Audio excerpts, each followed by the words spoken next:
All right, well, welcome everyone. Laura and I are here today to demonstrate some skills and techniques that you'll use as facilitators of the CBTw intervention. We're going to start with the first one, which is basic reflective listening and asking questions to elicit more information. You'll use basic reflections a lot, and also these questions will try to get more information from veterans so that they can talk more about their lives and better apply the material to them. So what we're going to do is model a few scenarios, and then Laura will play the veteran and I will play the CBTW facilitator. And so there'll be a couple of different scenarios, and underneath each we'll have a couple of different facilitator reflections. You might note that these are just a couple of reflections, but there are tons of good and appropriate reflections that you might use. We just chose a couple of them to show you what this looks like when you're doing it with a veteran in group.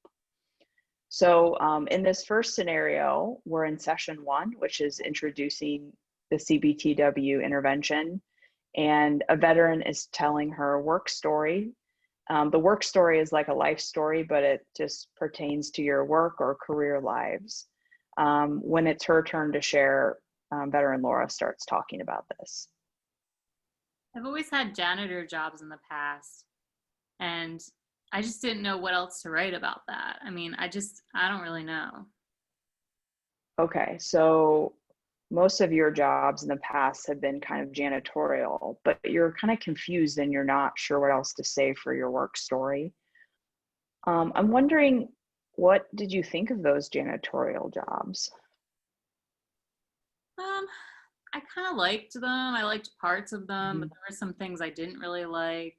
Um, I had a bit of a schedule doing some things, and sometimes they gave me different things to do.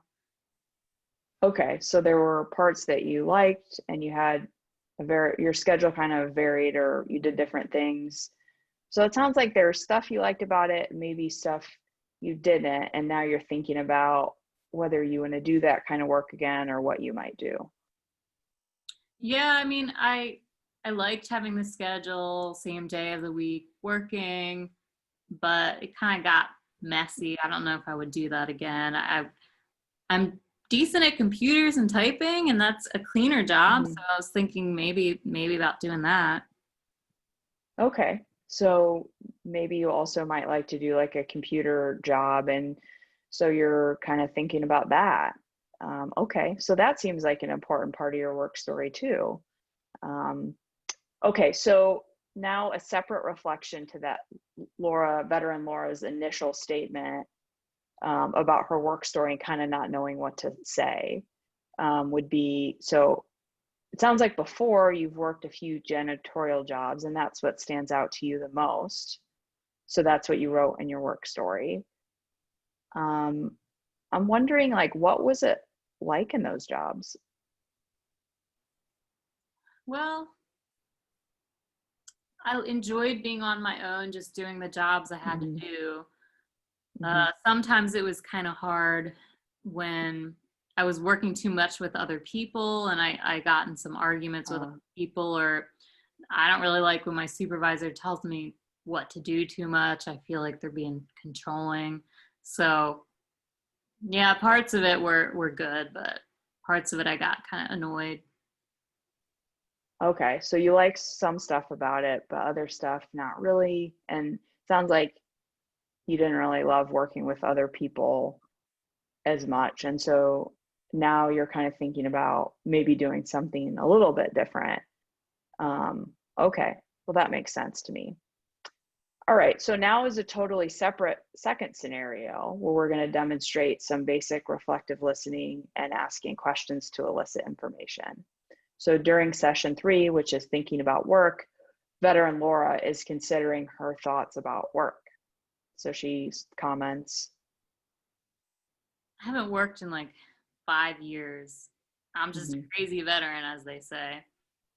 If oh, people find out I have schizophrenia, I mean, they'll just fire me. That's just a fact. okay, so I hear you saying that your boss might fire you if he thinks you're crazy with schizophrenia, that maybe people with schizophrenia are looked down that way by others. So you might be saying to yourself, why try to get a job then? Sounds like you're feeling a little bit hopeless over it. I mean, what do you think about that? It is hopeless. I mean, people don't like people like us who have schizophrenia. They just think we're hallucinating Mhm. all the time. They think we're going to just go crazy and become violent or something like that. I mean, it's a fact. Like that's how people think about us. I just shouldn't apply for a job. Wow. I'm wondering about other people in the group. Like, has this been your experience when you've worked jobs? The way people look at people with schizophrenia, and have you had some successes? So as the facilitator, here's where I'm kind of bringing in other group members. Obviously, Laura, veteran Laura, has expressed a lot of stigma about schizophrenia and people's ability to work. And so a lot of times other veterans in the group will hop in and say, you know, this hasn't been my experience. That obviously people with schizophrenia can work and they have been able to navigate doing this or disclosing their diagnosis on the job. So a totally separate reflection that might work here as the facilitator to Laura's initial statement. So it sounds like you're feeling discouraged and kind of worried that people will think you're crazy and not a good worker if they find out about your schizophrenia. Um, I'm wondering if you've had this experience in past jobs, and like, what about other people in group? What's been your experience with working and navigating with others finding out about your schizophrenia?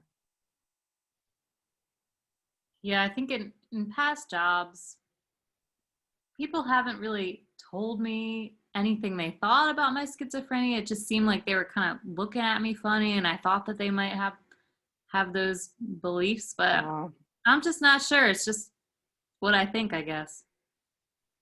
so past jobs have gone okay, and it sounds like you've done okay at them. You've done pretty good, and nobody's really said anything, but in your mind, you're kind of wondering if that's what they're thinking about you. Yeah, it is Okay. something to think about a lot. Okay. All right. So now a third scenario to demonstrate just basic reflection and kind of eliciting more information. During session 7, which is coping with anger and difficult emotions, veteran Laura is considering her past work experiences and consequences of anger and frustration. My last job was over a year ago at a store. My boss just kept telling me I was working too slow, but I really was just trying to go as fast as I could. Mhm. I was doing my best. Yeah. But eventually I just couldn't take her talking to me like that. So I just walked off. I was just so frustrated I couldn't deal with her anymore. Wow. Okay.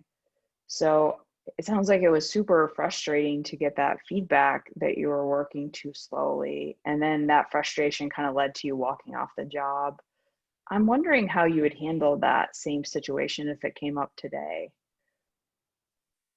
Well, I don't think it was the best idea to walk off. I mean, I liked that job. It was just my anger kind of got in the way. Mhm. Yeah, for sure. And so it sounds like you really kind of regret it ending up that way and that you'd kind of handle it differently today with your anger, and you're kind of thinking about how to do that. Yeah, my anger sometimes gets out of control. So I think if I could figure out a way to deal with that, that would probably help a lot. Yeah, definitely makes sense. And we're going to talk a lot about that in group and different ways you can handle that and maybe bring that down a little bit. Okay, so for that scenario, it demonstrates one way that as the facilitator I've used in the past a lot, which is when people apply the material to their past experiences, which is really important. Sometimes I ask them whether they would handle it differently today. So they're able to think deeply about it and usually apply what we're talking about. And most of the time, people will say, no, I would handle it differently. This is also when other people kind of jump in and share their own experiences with that. And we're really open and we want to encourage people to share that. And some of these things, people have a lot of like shame about how they've gone and that they haven't worked out well. So we want people to feel like open that they can share that, and that other people jump in to say, I've had that same experience and here's how I've handled it. And then also, of course, then we relate it back to the material and help people work through some of these things.